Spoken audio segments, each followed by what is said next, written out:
Hello, you. It's me. Um, you've heard, I'm sure, all the talk about Tommy and how dangerous she could be to Amber. And I know that most people are focusing on the feeder part.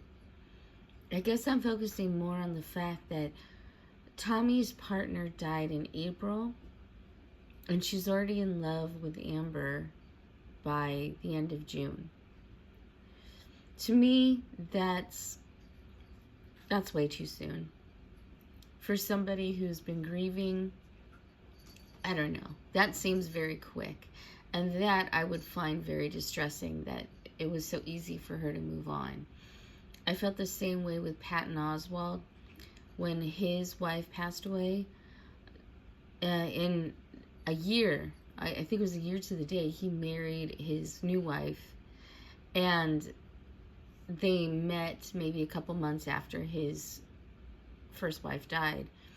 And to me, that was moving on really quick. And I know people grieve in different ways, but that's why I won't watch him anymore. He frustrates me.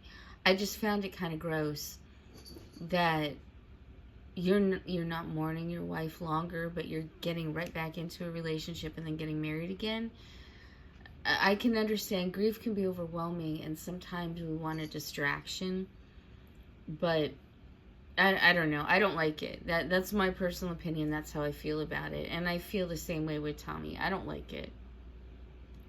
The question is now, how smart is Amber going to be? Because we all know, it's very obvious, she's extremely lonely. She's extremely desperate. And here's somebody who you just know is telling her all the right things.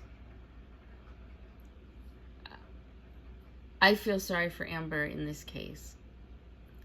She is obviously overwhelmed, and she doesn't know what to think of it. But people who like her and hate her across the board are telling her, this is a dangerous person. Do not continue with this person. Will she do that? Will Amber utilize that smart water and be smart and actually think about what these people are saying? We know that she watches reaction channels. We know that. But will she listen? Because, again, this could be very dangerous for her. And as much as I don't like Amber, and I really don't like Amber, I don't want her to be with a dangerous person and get harmed. And this isn't just harmed by a slap on the face or not being supportive. This is harm that could end her life.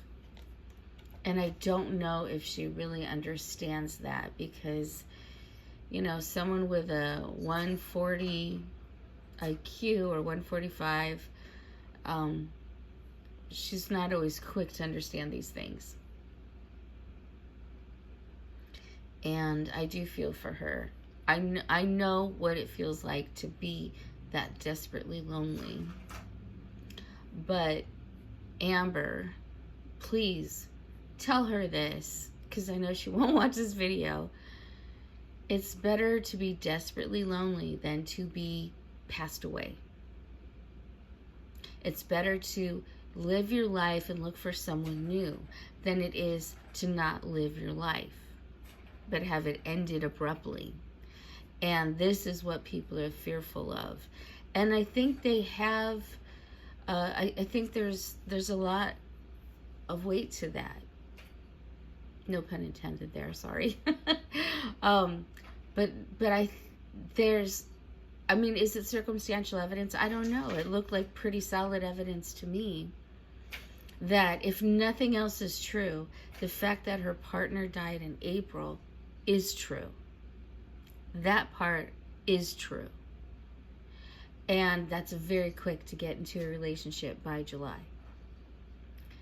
That should be a huge warning sign. Now, this girl's also a smooth talker, obviously. She's very charming. She charmed the pants off of Amber for sure. But Amber, I hope you take a moment to listen to what everybody is saying. Because they actually are scared for you. They actually care to some degree. Even people who hate you care and don't want you to get harmed. Isn't that amazing that you are fortunate enough that on this platform, even people that hate you don't want you to be harmed? It's amazing. She has no idea how lucky and how privileged she really is. And that is a privilege when even people that don't like you want you to be safe. They don't want any real harm to come to you. I hope that sinks in.